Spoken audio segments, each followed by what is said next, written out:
Unha pancarta na entrada ao Colexio de Barcelos pola Rúa Rouco recorda que o centro leva dende o mes de outubro sen ximnasio. Foi cando se detectaron danos nesta instalación provocadas polas obras que se están a realizar na parcela do lado. Que non se olviden de que teñen un pabellón aí detrás, o cal resultou danado por unha derribación que fixeron unhas obras que están facendo e que queremos un pabellón digno pos nosos fillos.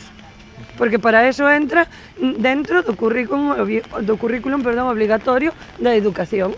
Entón queremos un pabellón xa. Que nos digan, por exemplo, tardamos, pois temos que esperar ao verano a que asente o terreo, a que isto e outro.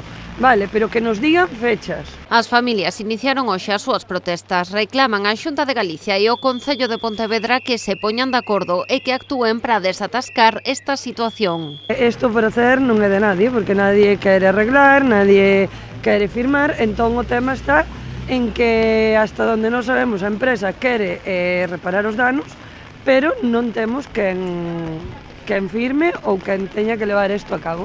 Non vamos a parar, sempre con educación, non vamos a meternos en jaleos nin pedradas, nin moito menos, porque eso non é o noso, pero sí seguimos protestando. Ata de agora, a alternativa provisional que se puxo sobre a mesa é que o alumnado utilice as instalacións do Centro Galego de Tecnificación Deportiva para as clases de educación física, unha opción que as familias non están dispostas a aceptar. Os nenos como os levamos camiñando hasta o CXT? Un día como hoxe, chovendo. E a min dame igual que o meu fillo se me molle ao salir do colexio, pero non me dá igual que se molle ás 9 da mañá e este con toda a molladura hasta as 2 da tarde.